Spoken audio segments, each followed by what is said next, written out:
website and ask that you explain yourself. Sure. Thanks for going there, by the way.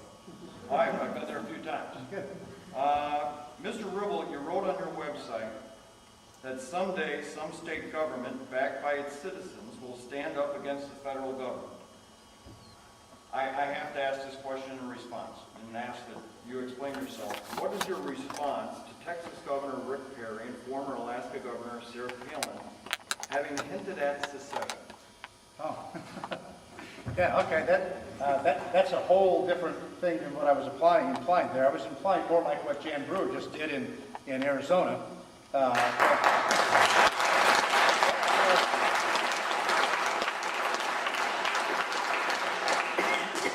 Finally, some governor stood up and said, I'm going to stand up for states' rights and protect my citizens. I mean, that's what I'm talking about. I oppose secession at every level. We are a united States. There was a huge civil war fought back in the 1860s. And I'm so proud of Abraham Lincoln, who took this federation of states and out of it created a nation. And something wonderful, magical, universal, and powerful happened because of his leadership.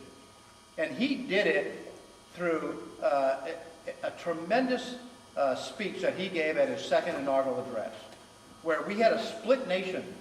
The North was just on the verge of winning, and he said, we must have charity for all and malice for none. Now stop and think about that for a moment. Family against family, brother against brother, state against state.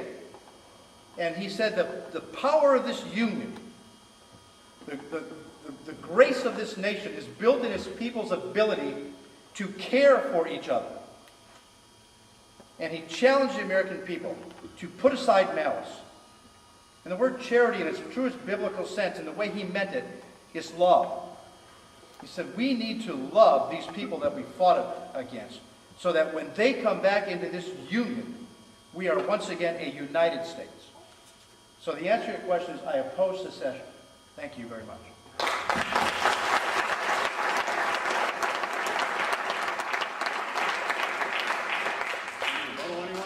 Roger.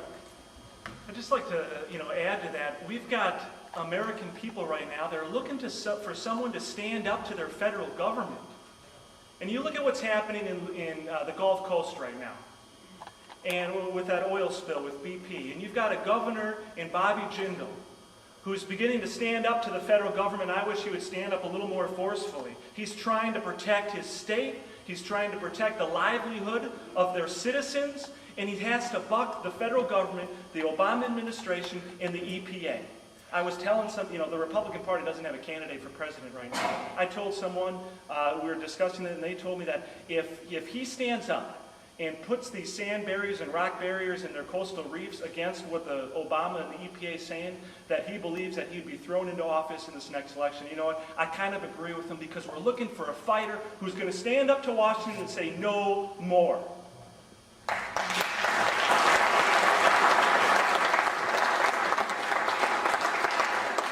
John Hammond, next question for Roger Rupp. And Mr. Roth, it's a good opportunity to ask this question of you. Is with our Middle East policy, I'm going to go international with the question now. I know it's kind of hard to maybe dissociate ourselves with our current occupation and the current battle going on, but even within the next administration, can you possibly put on the binoculars and see beyond this and see what kinds of things the U.S.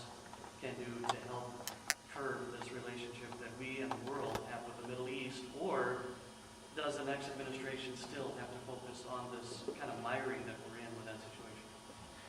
Well, I anticipate that with what's happening in Iraq and Afghanistan, it's going to take some time to see these things through. But look at what we're fighting over there. Barack Obama and our government, Nancy Pelosi, Steve Kagan, they don't understand it. They don't want to tell us that we're in a global war on terror. They refuse to believe that the kind of game that we're playing right now. And what we need is a government that's willing to stand up and be tough with the Middle East, because I'm here to tell you, nothing's changed from the rules on the playground when we were all in middle school and grade school. Power respects other power. And these terrorists, these thugs in the Middle East that seek to do us harm, we've got to be able to stand up to them and let them know that we have the determination.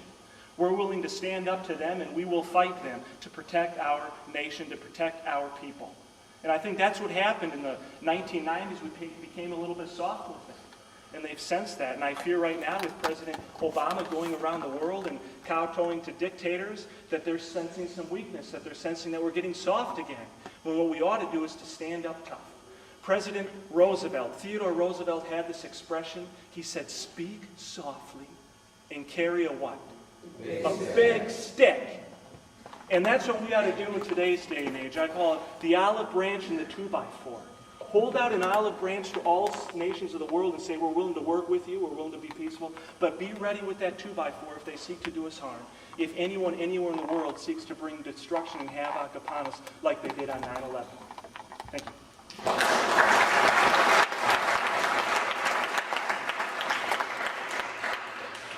Rebuttal, 1 minute, anyone? Rich, your question or remarks are?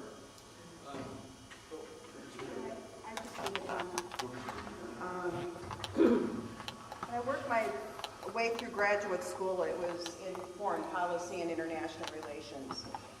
Many of the professors I had were Middle Eastern individuals that said that the wars in the Middle East would last for thousands and thousands and thousands of years because of the coalitions that they built, the religion and the coalitions. We're in Afghanistan because we thought we'd chase the Taliban in Afghanistan because they were coming back in the southeastern part of Afghanistan from Pakistan. Now, the nation need to have a broader, better foreign policy than, than whack someone with a stick. And I'm saying this as someone who's a cousin of someone who's keeping helicopters in the air over Afghanistan and Iraq right now. We need to have from the administration, but not only that, as a member, we need to take our role in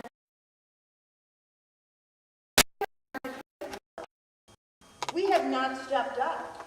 It's this, that every decision we make to put our military in harm's way is initiated with enough force and strategy to get them there to do the job, define the job, and bring them home.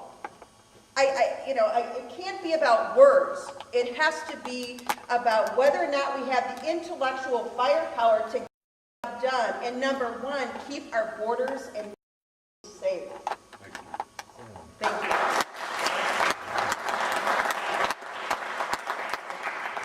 Just as a point of order, I thought we were allowed one rebuttal. Okay, thank you. No, I don't have a rebuttal here. I was setting it for when I wanted to use it. We're only allowed one rebuttal or One at a time until everybody one gets at a one. time so we can rebut anything. Okay, thank My you. error, sir. By the way. Rich, question or remarks are? Mr. Savard says, kind of along the same topic, we've got forces in Afghanistan, we've got forces in Iraq, there's this unstable situation in Iran and possibly in North Korea. Under what circumstances would you approve a draft? Well, it can be a short answer, or I can spread it out like a politician. Right now, we're doing just fine without a draft. We have the best men and women in the service right now that we've ever had. Roger is one of them. And we have absolutely no need for a draft. We are doing just fine, and we have the highest quality men and women in service right now. So I see no need for a change.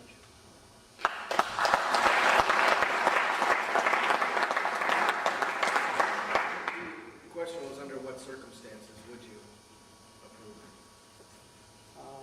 I foresee none right now.